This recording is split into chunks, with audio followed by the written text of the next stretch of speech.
దేవుడికి స్తోత్రం. సంఘ కాపరి గారికి నా వందనాలు, మీకందరికీ నా వందనాలు, శుభాలు. మనము దేవుడి వాక్యాన్ని కొంతసేపు మాట్లాడుకుందాం. పరిశుద్ధ గ్రంథం నుంచి రోమేలికి రాసిన పత్రిక 14వ అధ్యాయము. రోమేలికి రాసిన పత్రిక 14వ అధ్యాయము 16వ వచనం చదువుకున్నాం. 14వ అధ్యాయం 16వ వచనము, దేవుని రాజ్యము భోజనమును పానమును కాదు కానీ నీతియు సమాధానమును పరిశుద్ధాత్మయందలి ఆనందమునై ఉన్నది. దేవుడి రాజ్యం గురించి పౌలు భక్తుడు ఇక్కడ రాస్తున్నాడు. దేవుడి రాజ్యము అంటే ఏంటి అనేది ఇక్కడ చెప్తున్నాడు. ప్రియమైన దేవుని బిడ్డలారా, దేవుడి రాజ్యం ఏది కాదంట? భోజనము పానము కాదు.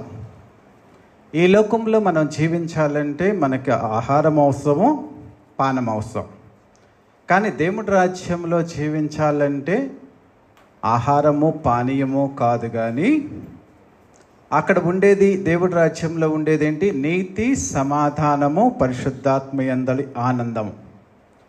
దీని గురించి మనం మాట్లాడుకున్నాం. దేవుడి రాజ్యంలో భోజనము పానము కాదు కానీ అంటున్నాడు, కానీ నీతి, సమాధానము, పరిశుద్ధాత్మయందలి ఆనందము ఉంటుంది అని చెప్తున్నాడు. ఈ లోక రాజ్యంలో మనం జీవించాలంటే మనకి ఆహారము పానము కావాలి. ఈ లోక రాజ్యంలో ఆహారము పానము కావాలి. పరలోక రాజ్యంలో ఉండాలంటే నీకు కావాల్సిన దేవుడు చెప్తున్నాడు. ఈ లోకరాజ్యం ఎవరిది? ఈ లోకాధికారిది. ఈ లోకరాజ్యము ఎవరిది అనేది దేవుడు బైబిల్ గ్రంథంలో సాతాను అధికారంలో ఉన్నదని యేసుక్రీస్తుని శోధించినప్పుడు బైబిల్ గ్రంథంలో స్పష్టంగా రాసినది. మత్తయి సువార్త 4వ అధ్యాయము 9వ వచనం. యేసుక్రీస్తు దగ్గరికి వచ్చి 8వ వచనం కూడా చదువుతాను. మరల అపవాది మిగులు ఎత్తైన యొక్క కొండ మీదకి ఆయనను తోడుకొని పోయి ఈ లోక రాజ్యములన్నిటినీ వాటి మహిమను ఆయనకు చూపి, నీవు సాగిలపడి నాకు నమస్కరించిన ఎడల వీటన్నిటినీ నీకు ఇచ్చేదనని చెప్పాడు. లోకరాజ్యములు, లోకములో ఉన్న వైభవము, మహిమ అంతా సాతాను అధికారంలో ఉంది. నేను నీకు ఇస్తానని యేసుక్రీస్తుని కూడా శోధించినట్లు చెప్తుంది. ఈ లోకరాజ్యము సైతాన్ది. అదే పరలోక రాజ్యంలో అయితే నిత్యము దేవదూతల చేత దేవుడు కొనియాడబడుతూ ఉన్నాడు. ఈ సృష్టి అనంతరము మనందరము కూడా అక్కడ కూర్చొని ఆయన్ని స్తుతించడానికి అవకాశం ఉంటుంది. ఈ పరలోక రాజ్యములో పానము అంటే భోజనము పానము కాదు, కానీ అక్కడ ఎలా ఉండాలనే దాని గురించి మనం మాట్లాడుకున్నాం. పరలోక రాజ్యము సమీపించింది కాబట్టి మారు మనసు నుండి సువార్తని నమ్మండి అని చెప్పి బైబిల్ గ్రంథం యేసుక్రీస్తు సువార్త స్టార్ట్ చేశాడు. అదే బాప్తిస్మం ఇచ్చి యోహాను వచ్చిన కాడి నుంచి పరలోక రాజ్య సువార్త ప్రకటించబడుతుంది. రాజ్య సువార్త ఎప్పుడైతే ప్రకటించబడుతుందో ఆ క్షణము నుంచి పరలోక రాజ్యము వచ్చేసినట్లే ఈ భూమి మీదే. కాకపోతే నిత్యత్వంలో, శాశ్వత కాలంలో దేవుడు స్థాపించే పరలోకములో పరలోక రాజ్యం అనేది, ఈ సృష్టి తదనంతరం అనేది ఉంటుంది. దేవుడు తన రాజ్యాన్ని కడుతున్నాడు. ఆ రాజ్యంలో ఆయనకు నచ్చిన ఆయన వాళ్ళని తయారు చేస్తూ పరలోక రాజ్యానికి సంసిద్ధులుగా చేస్తున్నాడు. మనము మరి దానికి సిద్ధమవ్వాలంటే ఈ లోకంలో నీకు అవసరమైన ఆహారము పానీయము వాటి మీదే దృష్టి పెట్టడం కాదు, కానీ ఆయన రాజ్యానికి నిన్ను ప్రవేశింప చేయగలిగిన వాటి మీద నీవు దృష్టి పెట్టాలని బైబిల్ గ్రంథం చెప్తుంది. ఇది ఆధ్యాత్మికమైన గ్రంథము. నీ ఆత్మకు సంబంధించిన మహోన్నతమైన లక్షణాల గురించి మాత్రమే మాట్లాడుతుంది. శరీరాన్ని జయించిన తర్వాత నీ ఆత్మీయంగా నువ్వు ఎంత ఉజ్వలమైన దేవుడికి నచ్చినట్లుగా జీవించాలనే దాని గురించే దీంట్లో ఎక్కువగా రాయబడుతుంది, కానీ లోకంలో వాటి గురించి ఎక్కువగా రాయబడదు. ఎందుకంటే బైబిల్ గ్రంథంలో యేసుక్రీస్తు కొండ మీద ప్రసంగంలో మత్తయి సువార్త 5, 6, 7 అధ్యాయాలు రాశారు. 6వ అధ్యాయంలో ఏం చెప్తాడంటే, మామూలుగా 6వ అధ్యాయం 33, 31 నుంచి చదువుతాను. ఏమి తిందుమో, ఏమి త్రాగుదమో, ఏమి ధరించుకొందుమో అని చింతింపకుడి, అన్యజనులు వీటన్నిటి విషయమై విచారింతురు. ఇవన్నీ మీకు కావాలనని మీ పరలోకపు తండ్రికి తెలియను. కాబట్టి మీరు ఆయన రాజ్యమును నీతిని మొదట వెతుకుడి, అప్పుడు అవన్నీ మీకు అనుగ్రహించబడును. ఎంత స్పష్టంగా చెప్పాడో చూడండి. ఈ లోకంలో మనకు అవసరాలైనవి ఆహారము, నీరు, వస్త్రాలు, వీటన్నిటి గురించి విపరీతంగా చింతించకండి. లోకంలో ప్రపంచాన్ని సృష్టించిన దేవుడు అన్నిటికీ ఇస్తున్నాడు కదా, నీకు నాకు సమస్త సృష్టికి కూడా అందరికీ ఇస్తాడు అని చెప్తూ, వీటన్నిటి గురించి అయితే మీరు చింతించకండి. ఈ లోకంలో జీవించే వాళ్ళు చింతిస్తారు. మీరు ఆయన రాజ్యాన్ని, ఆయన నీతిని వెతకండి. అప్పుడు అవి ఆటోమేటిక్గా దేవుడు నీకు ఇచ్చేస్తాడు. నువ్వు అడగకోకుండానే నువ్వు చేయాల్సిన పని చేస్తాడు. నువ్వు రాజు దగ్గర కొలువు చెయ్యి. నీకు పోషణ కష్టం అవుతుందా, లేకపోతే నీకు ఉండే నివాసం కష్టం అవుతుందా, లేకపోతే నీకు కావాల్సిన భద్రత కష్టం అవుతుందా? ఒక రాజు దగ్గర నువ్వు, ఆ దేశపు రాజు దగ్గర కొలువు చేస్తే నీకు కావాల్సిన ఆహారాన్ని ఆయనే పెడతాడు, నీకు కావాల్సిన నివాసాన్ని ఆయనే ఇస్తాడు, నీకు కావాల్సిన భద్రతను ఆయనే ఇస్తాడు. ఆయన ప్రొటెక్షన్లో ఉన్నావు కాబట్టి ప్రపంచంలో ఏ వ్యక్తి నిన్నేం చేయలేడు. అలాగే పరలోకపు తండ్రిని నీవు నిజంగా యథార్థముగా ఆయన్ని అనుసరిస్తే ఈ లోకంలో ఎన్ని ఆటోమేటిక్గా అవే వచ్చేస్తాయని దేవాది దేవుడు చెప్పాడు. కానీ దీన్ని మాత్రం మనం పాటించము. ఆయన రాజ్యాన్ని వెతికే వ్యక్తులు ఎంతమంది ఉన్నారు? ఆయన నీతిని వెతికే వ్యక్తులు, ఆ వెతికే వ్యక్తులకి ఈ లోకంలో ప్రతి అవసరము ఆయన సమృద్ధి నుంచి, ఆయన ఐశ్వర్యం నుంచి నీకు తీరుస్తాడు అని దేవుడు చెప్తున్నాడు. అవి వెతుకు, ఈ లోకంలో ఎన్ని ఆటోమేటిక్గా నేను ఇస్తాను. నీకు కావాల్సింది ప్రతిదీ నేను సృజించిన నీ తండ్రికి తెలీదా? ఈ లోకంలో తల్లిదండ్రులే నీకు కావాల్సిన ప్రతిదీ, నీకు పెళ్లి చేసే వరకే కాదు, పెళ్లి చేసే కాదు, వాళ్ళు జీవించినంతకాలం చివరి దాకా వాళ్ళకు ఉన్నది కూడా నీకే ఇస్తూ నిన్ను ప్రేమగా చూస్తున్నప్పుడు ఈ ప్రపంచాన్ని సృష్టించిన తండ్రి అయిన దేవుడిని నువ్వు నిజంగా నమ్ముకుంటే నీకు కావాల్సిన ఇవ్వడా? ఇస్తానంటున్నాడు. కానీ మనమే ఆ నమ్మకాన్ని, దేవుడి పట్ల ఆ విశ్వాసాన్ని ప్రకటింప చేయలేకపోతున్నాము. ఇవి కావాలి, అవి కావాలంటున్నావు. కానీ దేవుడు కొండ మీద ప్రసంగంలోనే, మొట్టమొదటి ప్రసంగంలోనే తను చెప్పింది ఏంటంటే, ఇవన్నీ మీకు కావాలని నాకు తెలుసు తెలుసు తెలుసు ప్రపంచంలో సృష్టి ప్రక్రియ కొనసాగాలంటే మీకు కావాల్సిన, లోకంలో కావాల్సిన ప్రతి అవసరత కావాలి, అవన్నీ నేను తీరుస్తాను. కానీ నీవు నన్ను వెంబడించు అని చెప్పాడు. నా రాజ్యాన్ని, నా నీతిని నువ్వు మొదట వెతుకు, నేను నీకు ఇవన్నీ ఇస్తానని దేవుడు చెప్తుంటే అవి నేను వెతకను. కానీ ఇవన్నీ నాకు ఇవ్వు, నేను నీ సన్నిధికి వచ్చి ప్రార్థన చేస్తాను అంటూ ఉంటాం మనం. మరి ఏది కరెక్టు, ఏది నిజము, ఏది అబద్ధం మనల్ని మనం ప్రశ్నించుకున్నా. నువ్వు ఎలా ఆయన్ని ఆరాధిస్తున్నావు?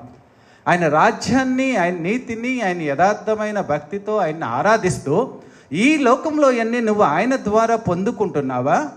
లేకపోతే ఆయనని మనము యథాలాపంగా దేవుడిని మన అవసరాలు తీర్చే దేవుడుగా వాడుకుంటున్నామా అనేది మనల్ని మనం ప్రశ్నించుకున్నాం. బైబిల్ గ్రంథం అయితే స్పష్టంగా క్రైస్తవులు చేయాల్సిన పని నిర్దేశిస్తుంది. ఆయన రాజ్యాన్ని, ఆయన నీతిని మొదట నువ్వు వెతుకు. నీకు కావలసిన సమస్తము, ఈ లోకంలో నీకు కావలసిన ఇవన్నీ సృజించింది దేవుడే కదా. బంగారం ఆయనే సృజించాడు, చెట్లు, ఆ సముద్రంలో ఉన్న మత్స్యాలని కానీ, ప్రపంచాన్ని కానీ, సూర్యుడిని కానీ, గాలిని కానీ, వెలుతురుని కానీ, ప్రతి దాన్ని సృజించిన ఆ దేవుడు అవన్నీ నా అధీనంలో ఉన్నాయి కదా, నా మాట వింటాయి కదా, నేను వాటిని శాసించగలను కదా, వాటిని నీకు ఇవ్వగలనా కదా. కానీ నువ్వు నన్ను నమ్మకోకుండా అవే కావాలి అని అడుగుతావేంటి? సర్వోన్నతుడైన శ్రేష్టమైన వ్యక్తినైనా నన్ను నీవు విశ్వసిస్తే అవన్నీ నేను నీకు ఇస్తాను నీ జీవితంలో అన్న సత్యాన్ని చెప్తున్నాడు. మరి మనలో ఆయన రాజ్యాన్ని, అంటే ఆయన్ని ఎలా ఆరాధించాలి, ఆయన ఎలా సేవించాలి, ఆయన ద్వారా ఈ లోకంలో అన్ని ఆశీర్వాదాలని ఎలా పొందుకోవాలి అనేది మనం నేర్చుకోవాలి. బైబిల్ గ్రంథంలో మనం చాలామందిని, ఆదాము మొదలుకొని చివరికి అపోస్తలుడైన పౌలు, మరి చివరి పత్రిక రాసిన పద్మాస్ దీసులో పరవాసి అయిన యోహాను వరకు చదువుకుంటే, క్రీస్తు యేసు తన ఐశ్వర్యమందు మీ ప్రతి అవసరమును తీర్చును అన్నది. క్రీస్తు యేసు తన ఐశ్వర్యమునందు మీ ప్రతి అవసరాన్ని తీరుస్తాడు అని చెప్పి బైబిల్ గ్రంథం చెప్తుంది. అలాంటి దేవుడు కుమారుడు తన ఐశ్వర్యంలో, అంటే తన ఎంత ఐశ్వర్యవంతుడు అనేది నీకు తెలుసా? తన ఐశ్వర్యం అంటే తన నోటి మాట చేత ప్రపంచాన్ని సృజించాడంటే ఎంత ఐశ్వర్యవంతుడో తెలుసా? ఆ ఐశ్వర్యం నుంచి నీ ప్రతి అవసరం, ఒక అవసరమేనే చెప్పలా, నీ ప్రతి అవసరము తీర్చును అని అన్నాడు.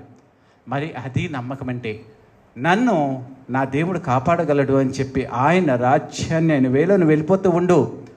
ఆయన నమ్ముకొని యథార్థంగా జీవిస్తూ ఉండు, నీకన్నీ ఆయన చేసి పెడతాడు. ఆయనకి నువ్వు ఇష్టుడు అయినప్పుడు దానియేలుని బబులోను చెరలో ఉన్నప్పుడు కంటికి రెప్పలాగా ఎలా అత్యద్భుతంగా హెచ్చించి జ్ఞానాన్ని ఇచ్చి రాజుల మనసుని కరగజేసి రాజస్థానంలో అత్యద్భుతమైన స్థానంలో ఉంచి తన నామ మహిమార్థమై ఎలా వాడుకున్నాడో నీవు కూడా విధేయత కలిగిన జీవితాన్ని జీవించు.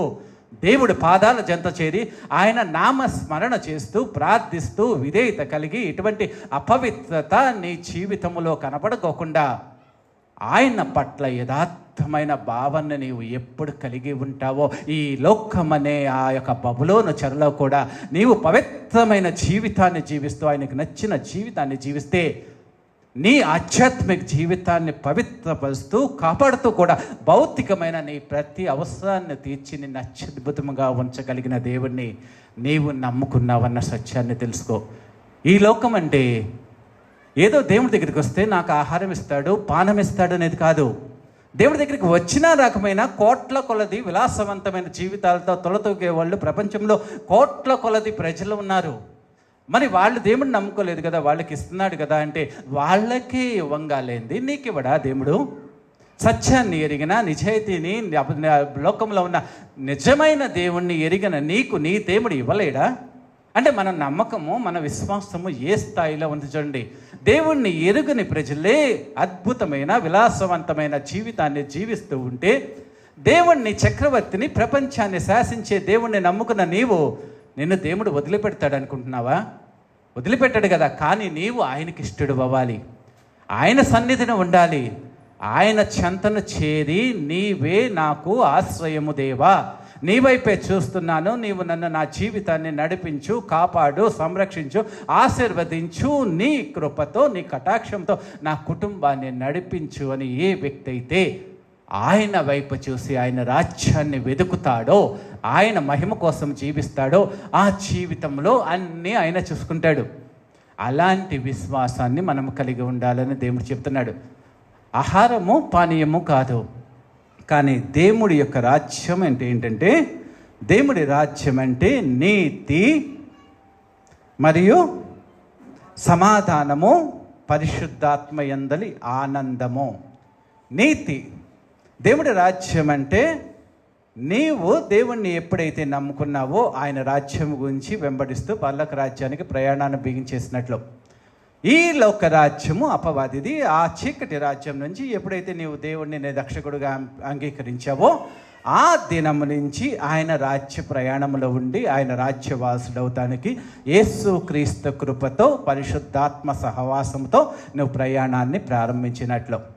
మరి ఆ ప్రయాణాన్ని ప్రారంభించినప్పుడు నీవు ఈ జీవితము ఆత్మీయమైన జీవితము శారీరకమైన లోక సంబంధమైనది కాదు అని, అంటే దీనికంటే మహోన్నతమైన లక్షణాలని నేను నేర్చుకుంటే ఆ రాజ్యంలో ఉంటానంటే ఆహారము పానీయమే కాదు నీ జీవితం ఒక భాగము.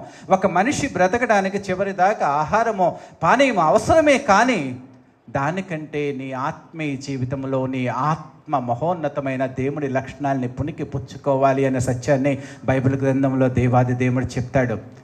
మరి వాటి గురించి మనం మాట్లాడుకుందాము. దేవుడు ఈ లోకంలో ఉన్నంత వరకు నీకు కావాల్సినవన్నీ ఇస్తాడని చెప్తూ అది మాత్రమే కాదు, కానీ వాటి గురించి నువ్వు ప్రార్థన చేసుకో. నాకు కావాల్సిన, నా కుటుంబానికి కావాల్సిన ఎడ్యుకేషన్ ఇవ్వు, నా కుటుంబానికి కావాల్సిన కాపుదలు ఇవ్వు, అలా కావాల్సిన సంపాదన ఇవ్వు, ఆరోగ్యాన్ని ఇవ్వు, ప్రతిదాన్ని నువ్వు కరుణించు, కాపాడు, నువ్వు కంచెలాగా వేసి నన్ను రక్షిస్తూ నడిపిస్తూ ఉండు దేవా అని చెప్పి ప్రార్థన చేసుకుంటూనే ఒక పక్కన అది ఒక 30% నీ జీవితంలో అయితే మిగతా 70% దేవుడి పాదాల చెంత ఆయన వైపే చూస్తూ నీ ద్వారా సహాయం నాకు కావాలి దేవా అని అడగాలి.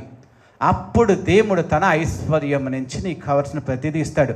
నువ్వు చేసుకుంటే, నువ్వు కష్టపడితే, నువ్వు సంపాదించుకుంటే ఈ లోకంలో ఆ ఆహారం కానీ ఆ పానీయం కానీ నీకు ఆరోగ్యాన్ని, శక్తిని, సంతోషాన్ని, సమాధానాన్ని ఇవ్వదు. కానీ దేవుడు ఇచ్చిన ఐశ్వర్యంలో, దేవుడిచ్చిన ఆరోగ్యంలో, దేవుడిచ్చిన సమాధానంలో నీవు ఎప్పుడైతే ఆయన్ని ఆశ్రయించి నీ జీవితంలో ఆయన్ని దేవుడిగా పెట్టుకుంటావో, ఆయన్ని వెంబడిస్తూ ఆయన రాజ్యాన్ని, ఆయన నీతిని ఎప్పుడైతే వెంబడిస్తావో దేవుడు నీ జీవితంలో అన్నీ ఇస్తాడు. ఈ లోకరాజ్యంలో ఎలాగైతే లోకాధికారికి అధికారం ఉన్నా కానీ దేవుడికి కూడా నిన్ను పోషించగలిగిన అధికారము ఉన్నది అని బైబిల్ గ్రంథం చెప్తుంది. సామెతల గ్రంథము 3వ అధ్యాయము 1-2 వచనాలు చదువుకున్నాము.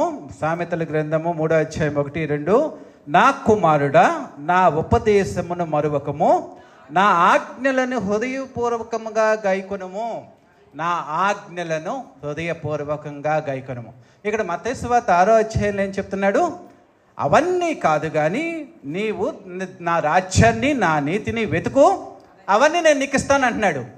ఆ ఆజ్ఞని నువ్వు మనఃపూర్వకంగా గైకుంటే అప్పుడు దేవుడు ఏం చెప్తున్నాడంటే 2వ వచనంలో, అవి నీకు దీర్ఘాయువును సుఖజీవనముతో గడుచు సంవత్సరములను శాంతిని నీకు కలుగ చేయను. దేవుడి ఆజ్ఞల్ని నువ్వు హృదయపూర్వకంగా ఎప్పుడైతే అనుసరించటం మొదలు పెడతావో అవి నీ జీవితంలో దీర్ఘాయువునిస్తాయి, సుఖ జీవనంతో గడిచే సంవత్సరాలనిస్తాయి, శాంతినిస్తాయి.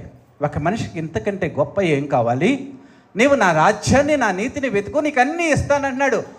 నీవు దేవుడి యొక్క రాజ్యాన్ని కానీ దేవుడిని కానీ నిజముగా ఆయన ఆజ్ఞల్ని హృదయపూర్వకంగా అనుసరించటానికి ప్రయత్నిస్తే దేవుడు నీకు దీర్ఘాయువు ఇస్తాడంటే ఈ లోకంలో నీకు అనారోగ్యం అనేది ఉండదు. కానీ ఒకవేళ వచ్చినా దేవుడి కృపతో దాని నుంచి బయటపడివేసి నీకు దీర్ఘాయువుతో జీవించేటట్లుగా చేస్తాడు. సుఖ జీవనముతో గడుచు సంవత్సరాలు నీ జీవితాలంతా బాధాకరంగా ఉండవు, వేదనగా ఉండవు, శాంతి లేకోకుండా అశాంతి లేకోకుండా ఉండకోకుండా సంతోషంతో సుఖ జీవనం అంటే ఆనందంతో కూడిన జీవితాన్ని నువ్వు జీవించేటట్లుగా చేస్తుంది. నీ హృదయానికి కావలసిన శాంతినిస్తుంది. దేవుడు నా రాజ్యాన్ని, నా నీతిని నువ్వు వెతుకు, మిగతాయన్నీ నేను ఇస్తానంటే ఇంతకు మించి నీకేం కావాలి? నీకు దీర్ఘాయువు మించింది ఇంకేమన్నా కావాలా? నీ జీవితంలో సంతోషంతో కూడిన జీవితం కంటే నీకేమన్నా కావాలా? నీ మనసుకు కావాల్సిన శాంతి కంటే నీకు ఇంకేమన్నా కావాలా? కాదు కదా. కానీ దేవుడి మాట వింటేనే వస్తాయి. ఆయన ఆజ్ఞల్ని నువ్వు ఎప్పుడైతే హృదయపూర్వకంగా అనుసరించడం మొదలు పెడతావో, ఆయన్ని ఎప్పుడైతే ప్రేమించడం మొదలు పెడతావో, ఆయనే సర్వోన్నతుడని నువ్వు ఎప్పుడైతే గుర్తించి ఆయన పాదాల చెంత చేరి నాకు అన్నీ నువ్వే ఇవ్వు దేవా అని నువ్వు ఎప్పుడైతే వేడుకోవటము ప్రారంభిస్తావో, దానియేలు మోకరించటము ప్రార్థన చేయగానే మోకరించగానే గబ్రియల్ దూత ఆకాశం నుంచి దేవుడు పంపించాడు. ఆయన మోకరించగానే నీవు కూడా నీ మనసులో ఏదైనా ఒకటి కావాలని తలంచుకోగానే నిజముగా నీ మనస్సు పట్ల ఆయన ఇష్టడైతే, నీ మనస్సాక్షి ఆయనకి కల్మషం లేకోకుండా నిష్కలంకంగా కనపడి నీ భక్తి భావంలో యథార్థతను దేవుడు గుర్తించినట్లయితే ఎల్లప్పుడూ నిన్ను కంటికి రెప్పలాగా దేవుడు చూసుకుంటాడు. అలాంటి దేవుడు నీకున్నాడన్న సత్యాన్ని తెలుసుకో. ఈ లోకంలో నీకు కావాల్సిన ప్రతిదీ దేవుడు ఇవ్వగలడు. 5 రొట్టెలు 2 చేపలను 5,000 మందికి పెట్టారు. ఒట్టి మంచి నీటిని మధురమైన ద్రాక్ష రసంగా మార్చిన దేవుడు ఈ లోకంలో తను చేశాడు.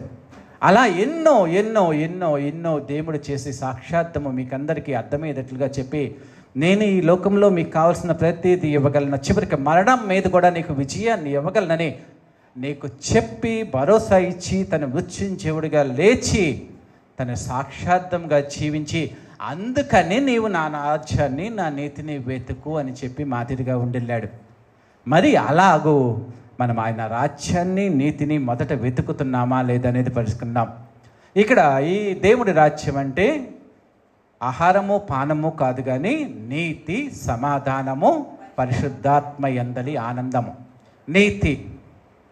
నీతి అంటే ఏంటంటే అబ్రహాము దేవుణ్ణి నమ్మెను, అది అతనికి నీతిగా ఎంచబడింది. దేవుణ్ణి నమ్ముకోవటమే నీతి. నువ్వు ఈ లోకంలో వాళ్ళందరికంటే నిజమైన దేవుడు ఈయనే అని ఎప్పుడైతే ఆయన పాదాల చెంత చేరి నీవే దేవుడివి, నిజమైన దేవుడివి, నీవే సత్యవంతుడవని ఏ వ్యక్తి అయితే ఆయన్ని నమ్ముకొని ఆయన దేవుడిగా ఒప్పుకొని ఆయనలో బాప్తిస్వం తీసుకొని ఆయన సంఘంలో, సార్వత్రిక సంఘంలో చేర్చబడతాడో అతడు నీతిమంతుడు. ఆ నీతిమంతుడుగా తీర్చిదిద్దబడ్డామంటే నువ్వు ఆయన రక్తముతో, నీతిమంతుడి రక్తంతో విమోచించబడ్డావు. అంతకుముందు నీది పాప పంకిలమైన జీవితమే, కానీ ఆయన పాపరహితుడైన దేవుడి యొక్క రక్త ప్రోక్షణతో నువ్వు నీతిమంతుడిగా తీర్చిదిద్దబడ్డావు. ఎప్పుడైతే నీతిమంతుడిగా తీర్చిదిద్దబడ్డావో ఆ నీతిని కొనసాగించాలి. ఆ నీతిని ఎప్పుడైతే నువ్వంటే అంతకుముందు జీవితం కంటే దేవుడు నీతిమంతుడైన ఆ క్రీస్తుని అనుసరించి జీవించాలి. నీతి అంటే నీతిమంతుడిగా తీర్చిదిద్దబడతాము, ఆ నీతిని నీ జీవితంలో కొనసాగించటము, ఆ కొనసాగిస్తూ ఆ నీతిని గురించిన సాక్షిగా నువ్వు ఉండి నీతిమంతుడి గురించి నువ్వు సాక్ష్యం ఇవ్వాలి. పరలోక రాజ్యం అంటే ఫస్ట్ నీతి. నీవు నీతిమంతురాల్లాగా ఆయన్ని అంగీకరించి నమ్ముకోవటం మూలంగా ఆయనే నిజమైన దేవుడు, ప్రపంచంలో ఆయన మించిన సృష్టి లేదు, ఆయన ద్వారా పరలోక రాజ్యానికి వెళ్తావని ఎప్పుడైతే ఆయన నీ రక్షకుడుగా నమ్ముకొని బాప్తిస్వం తీసుకుంటావో అప్పుడు నువ్వు నీతిమంతురాలుగా తీర్చిదిద్దబడతావు అన్న సత్యాన్ని తెలుసుకో. అప్పటి నుంచి నీ జీవితం నీతిగా ఉండాలి. ఆ నీతిమంతుడైన దేవుడు ఈ లోకంలో ఎలా జీవించాడో అలాంటి నీతివంతమైన జీవితాన్ని జీవించాలి. ఆ నీతిమంతుడు గురించిన సాక్ష్యాన్ని దేవుడి నమ్ముకోవాలి అనే సాక్ష్యాన్ని బలంగా ఇవ్వాలి ఈ లోకంలో. అది నీతి అంటే దేవుడి రాజ్యము అనేటే నీతి. నువ్వు నీతిమంతురాలుగా తీర్చిదిద్దబడాలి, ఆ నీతిలో కొనసాగబడాలి. యేసుక్రీస్తు యొక్క రక్తంతో కడగబడిన తర్వాత ఆయన శక్తితో, పరిశుద్ధాత్మ యొక్క శక్తితో నువ్వు నీతిమంతుడిగా కొనసాగించబడాలి. ఆ నీతిమంతుని గురించిన సాక్షిగా నీవు జీవించబడాలి.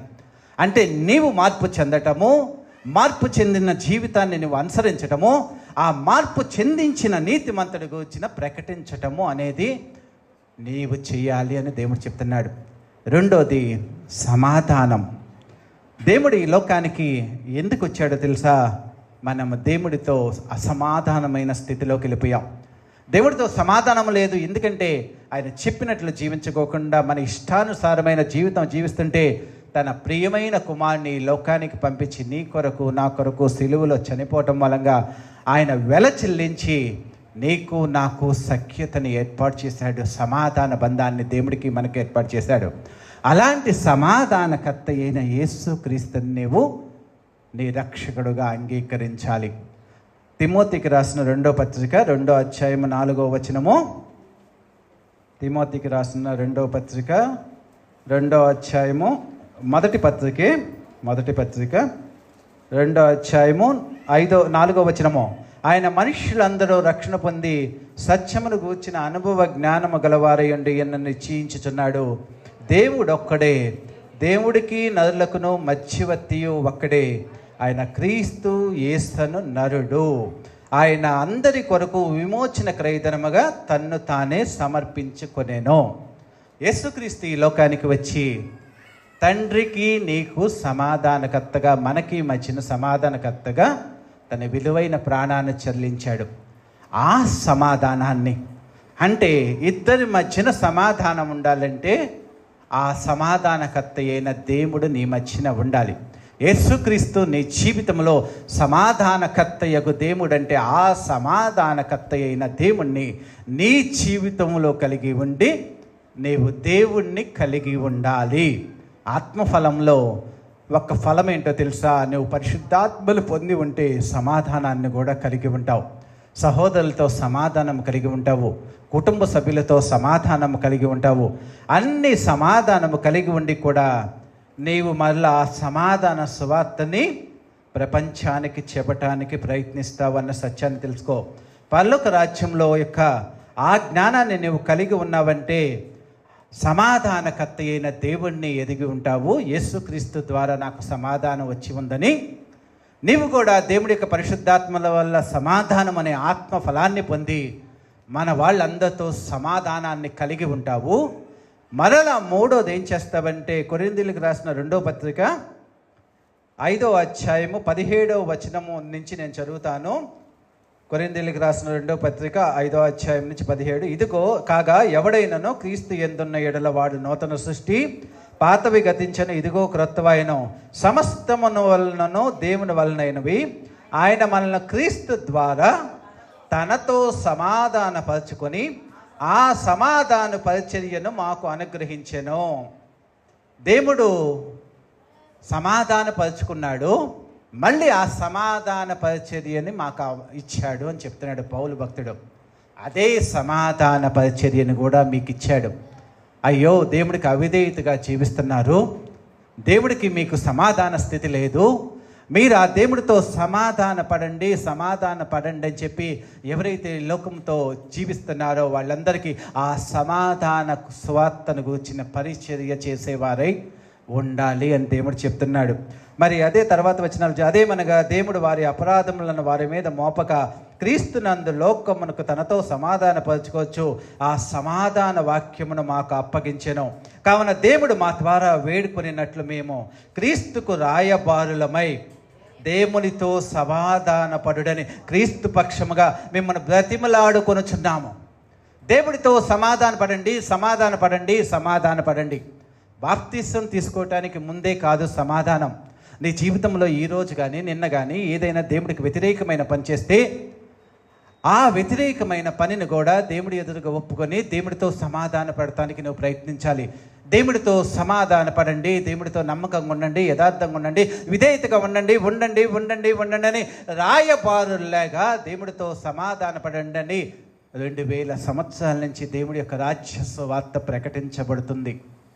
ప్రియమైన దేవుని బిడ్డలారా, సమాధానపరిచే వ్యక్తిని జీవితంలో యేసుక్రీస్తు ఒక్కడే అని 1 తిమోతి 2:4-5 వచనాల్లో చెప్పినట్లుగా ఆ సమాధానకర్తని నీవు నీ జీవితంలో అంగీకరించాలి. ఆ సమాధానకర్త చూపించిన సమాధానాన్ని, దేవుడితో మనకి ఎలాగైతే సమాధానాన్ని ఆయన క్రియేట్ చేశాడో అలాగే మనము మన కుటుంబ సభ్యులతో కానీ మన పొరుగు వారు ప్రతి వ్యక్తితో సమాధానకరమైన జీవితాన్ని నువ్వు జీవించాలి. ఆ సమాధానకర్తకి, ఆ సమాధానానికి నువ్వు రాయబారిగా ఉండి దేవుడి యొక్క సమాధాన సువార్తని ప్రపంచమంతా చెప్పాలి అన్న దాన్ని చెప్తున్నాడు. మరి మనము నీతిగా జీవిస్తూ, నీతిమంతులుగా తీర్చిదిద్దబడి నీతిగా జీవిస్తూ ఆ నీతిని ప్రకటిస్తున్నామా? రెండోది, సమాధానకర్త అయిన దేవుణ్ణి అంగీకరించి ఆ సమాధానాన్ని మన జీవితంలో అనుసరిస్తూ ఆ సమాధాన సువార్తని రాయబారులాగా మన ఇతరులకి ప్రకటిస్తున్నామా అనేది మనల్ని మనం ప్రశ్నించుకుందాం.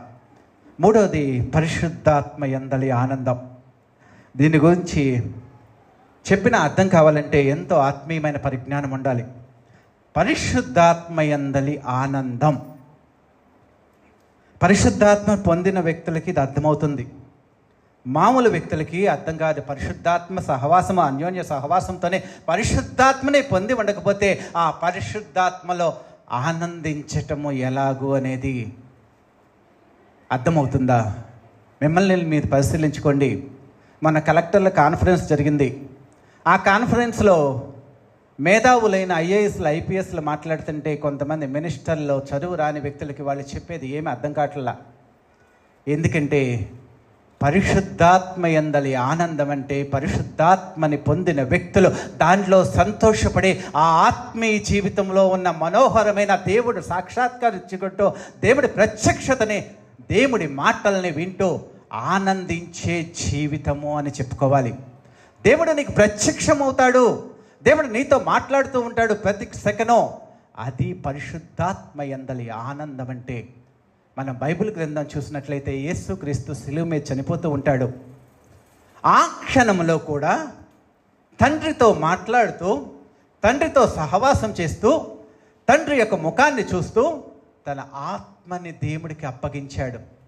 అది ఆనందించటం అంటే. నీ జీవితంలో ఏది జరిగినా, ఎలా జరిగినా కానీ దేవుడు చిత్త ప్రకారము జరుగుతుందని ఆయన చిత్తానుసారముగా జీవిస్తూ ఆయనతో ప్రతి దాంట్లో ఆనందిస్తూ, ఆయన్ని స్తుతిస్తూ, సన్నతిస్తూ, మహిమపరుస్తూ, ఆయన ముఖాన్ని ప్రత్యక్షంగా చూస్తూ నీ జీవితానికి ఆయనకి అంకితము చేసుకోవటమే పరిశుద్ధాత్మలో ఆనందం. పౌలు భక్తుడు చెప్తాడు కొరింథీయుల్లో 2 కొరింథీ 12వ అధ్యాయంలో, నీ కృప నాకు చాలును అని చెప్తూనే ఆయనలో నేను ఆనందిస్తున్నాను అని చెప్తాడు. 2 కొరింథీయులకు రాసిన 12వ పత్రిక 9వ వచనము 8వ వచనం కూడా చదువుతాను. అది నా యొద్ద నుండి తొలగిపోవాలని దాని విషయమై ముమ్మారు ప్రభువును వేడుకుంటుని, అందుకు దేవుడు నా కృప నీకు చాలును, బలహీనత యందు నా శక్తి పరిపూర్ణత అవుతున్నది ఆయన నాతో చెప్పెను. కాగా క్రీస్తు శక్తి నా మీద నిలిచియుండు నిమిత్తము విశేషముగా నా బలహీనతల యందే బహుగా సంతోషముగా అతిశయపడుదును. అంటే తన యొక్క ఆత్మీయ జీవితంలో పౌలు భక్తుడికి వచ్చిన శ్రమలు క్రొత్త నిబంధన గ్రంథంలో ఏ వ్యక్తికి రావు. తను పొందిన శ్రమలు తన యొక్క ఆర్థికంగా తన యొక్క కళ్ళు కనపడవు, కళ్ళకి ఒక జబ్బు ఉంది, కళ్ళు కనపడవు, దృష్టి మాందవ్యం ఉంది. దేవా నాకు కళ్ళివ్వు, నాకు దృష్టి మాందవ్యం తీసేసి నా కళ్ళు ఉంటే అవసరం లేదు, నువ్వు అలాగే నా సేవ చేయంటే ఎంత వేడుకున్నా దేవుడు ఇవ్వకపోతే ఈ లోకంలో తను దేవుణ్ణి ప్రసంగిస్తూ దేవుణ్ణి ప్రకటిస్తుంటే వచ్చే కష్టాలు, ఎన్నిసార్లు దెబ్బలు తిన్నాడో, చెరసాల్లో పడేశారు, రాళ్లతో కొట్టారు, ఎలా హింస పెట్టినా కానీ దేవుడితోనే ఆనందిస్తూ పరిశుద్ధాత్మలో ఆనందాన్ని పొంది దేవుడి దగ్గరికి వెళ్తానికి ఇష్టపడ్డాడు. అది పరిశుద్ధాత్మలో ఆనందం అంటే. చివరిగా స్టెఫన్ అనే భక్తుడున్నాడు. దేవుడి యొక్క వాక్యాన్ని చెప్తే, పరిశుద్ధాత్మతో నింపబడి వాక్యం చెప్తుంటే వాళ్ళంతా రాళ్ళు తీసుకొని కొడుతూ ఉంటే, ఆ రాళ్ళు తీసుకొని కొడుతున్నప్పుడు రాళ్ళు ఆయనకు ఎన్ని రాళ్ళు తగులుతుంటే ఆకాశంలో దేవుడు కుడిపార్శ్వమున కూర్చున్న ఆ యేసుక్రీస్తుని తండ్రి యొక్క ప్రత్యక్షంగా చూస్తూ ఆనందిస్తూ, దేవా నా ఆత్మని నీ దగ్గరికి తీసుకో అంటాడు. వీళ్ళు ఏం చేస్తున్నారు, వీళ్ళని క్షమించండి అని చెప్తూనే నా ఆత్మని నువ్వు తీసుకో దేవా అన్నాడు. అది పరిశుద్ధాత్మ యందలి ఆనందం అంటే. అది క్రైస్తవ జీవితం, అది దేవుడి రాజ్యాన్ని వెంబడించే వారి జీవితము. మరి మన యొక్క ఆత్మీయ జీవితం ఈ లోకంలో ఆహారం కోసం, పానీయం కోసమేనా? ఈ లోకంలో ఆరోగ్యం కోసమేనా? ఈ లోకంలో ఐశ్వర్యం కోసమేనా? వీటి కోసమేనా? వీటికంటే మహోన్నతమైనవి ఉన్నాయని ఆయన రాజ్యాన్ని, నీతిని నువ్వు వెతుకు. ఆయన రాజ్యంలో మహోన్నతమైన నీతిని నువ్వు అనుసరించి జీవించు, సమాధానాన్ని అనుసరించి జీవించు, ఆయన పరిశుద్ధాత్మలో ఉన్న ఆనందాన్ని అనుభవించి జీవించి ఆయన ప్రత్యక్షతలు నువ్వు పొందుకొని పరలోకమందున్న దేవుడు తన వాక్యం ద్వారా చెప్తున్నాడు. ప్రియమైన దేవుని బిడ్డలారా, దేవుడి యొక్క రాజ్య మర్మాల్ని తెలుసుకోవటానికి ప్రయత్నించండి. అవి తెలుసుకోకపోతే మనము దేవుడిలో ఆత్మీయంగా అనుభవ జ్ఞానం పొంది ఇతరులకు ఉపదేశించి దేవుడి రాజ్యాన్ని కట్టడానికి మనం ఉపయోగపడని వ్యక్తిలాగా మనం ఎన్ని సంవత్సరాలు ఉన్నా దేవుడికి ఉపయోగపడాలి. దేవుడు మారు మనసు పొందిన ప్రతి వ్యక్తికి ఏం చెప్పాడో తెలుసా? నీ విశ్వాసము నిన్ను నువ్వు రక్షించుకోవడం కాదు, కానీ రాజ్య సువార్తని ప్రకటించు, సర్వ సృష్టికి నా సువార్తని ప్రకటించు అన్నాడు. నీ స్థాయి కొలది, నీ సామర్థ్యము కొలది, నీకు దేవుడిచ్చిన పద్ధతిని బట్టి, నీకు ఇచ్చిన జ్ఞానాన్ని బట్టి, నీకు ఇచ్చిన శక్తిని బట్టి దేవుడి రాజ్యాన్ని కడటానికి నువ్వు ప్రయత్నించాలి అన్న సత్యాన్ని తెలుసుకోండి. అంతేగాని నేను మాను మనసు పొందితే చాలే, నేను చక్కగా ఉంటే చాలే, ఆ చక్కగా ఉండటానికి కూడా మనకు జీవితం పడుతుంది. చివరికి ఇంకా చచ్చిపోతున్నాము, ఒకవేళ సరిగ్గా జీవించకపోతే నరకానికి వెళ్తామని చెప్పి భయముతో మనం మార్పు చెందుతామే కానీ నిజముగా మనస్ఫూర్తిగా మార్పు చెందే వ్యక్తి ప్రపంచంలో ఏ మానవుడు లేడు. నరకానికి వెళ్తామేమోనని తన మనసు మార్చుకోవడానికి ప్రయత్నించే వాళ్ళ చర్చిలకు వచ్చే మొత్తం నరకానికి వెళ్ళిపోతామేమో, ఏమో దేవుడిని ఎంతకాలం నమ్ముకొని కూడా నరకానికి వెళ్ళిపోతామేమో, అయ్యో ఆ లక్షణం మార్చుకోవాలని మనంతటా మనం ప్రయత్నించి చివరి దాకా చనిపోయేదాకా ఓడిపోతూ ఉంటాం. అలా కాకోకుండా దేవుడి శక్తిని అడుగు, దేవుడి పరిశుద్ధాత్మ బలాన్ని అడుగు, దేవుడి రాజ్యంలో ఉన్న సంతోషాన్ని వెతకటానికి ప్రయత్నించు. ఆ వెతుకుతున్నప్పుడు ఆ శక్తి, ఆ బలము, పరిశుద్ధాత్మ సహవాసము నీకు తోడున్నప్పుడు ఈ లోకంలో ప్రతి దాన్ని నిన్ను నీవు జయించగలవు, నీ కుటుంబాన్ని జయించగలవు, సమాజానికి జయించగలవు, ప్రపంచంలో దేవుడికి మహోన్నతమైన సాక్షిగా ఉండి ఆయన రాజ్యాన్ని కట్టగలవు. నేను రక్షింపబడితే చాలు అనుకున్న వాళ్ళంతా దేవుడికి అవసరం లేదు. ఎందుకంటే ఒక చెట్టు నాటబడిన తర్వాత ఆ చెట్టే పచ్చగా ఉంటే దేవుడికి నచ్చలేదు. ఫలాలు లేని చెట్టు ఎందుకు నరికి అగ్నిగుండంలో పడేయమన్నాడు. అలాగే మన జీవితాల్లో కూడా నన్ను నేను మార్చుకోవడానికి జీవితాంతం కష్టపడుతూ ఉంటే నీ వల్ల దేవుడికి ఏం ఉపయోగం, నీ కుటుంబానికి ఏం ఉపయోగమో, సమాజానికి ఏం ఉపయోగమో. దేవుడి రాజ్యాన్ని కట్టే యోధుడిగా నీ ఉండి ఆ రాజ్యాన్ని కడటానికి నీవే స్తంభంలాగా నిలబడి నీ స్తంభం మీద అనేకమైన నివాసాలు ఉండేటట్లుగా నిన్ను నువ్వు మార్చుకోవాలని దేవుడు ఈ లోకానికి వచ్చి తన పవిత్రమైన రక్తాన్ని ఇచ్చి తన ప్రాణాన్ని పెట్టాడు. దేవుడి యొక్క మహోన్నతమైన ఉద్దేశాన్ని మీరు తెలుసుకోండి. అలాంటి ఉద్దేశంతో దేవుడి పాదాల చెంత చేరి దేవుడి శక్తిని అడగండి. ఆ శక్తి ప్రకారం జీవించి పరలోక రాజ్యంలో ఉన్నతమైన మహోన్నతమైన బహుమతులు పొందేటట్లుగా తీర్చిదిద్దబడాలని దేవుడు కోరుకుంటున్నాడు. అలాంటి కృపను దేవుడు మనందరికీ అనుగ్రహించి నిత్యరాజ్యంలో చేర్చుకున్నగాక. Amen, amen. దేవునికి స్తోత్రం. హల్లెలూయా, హల్లెలూయా.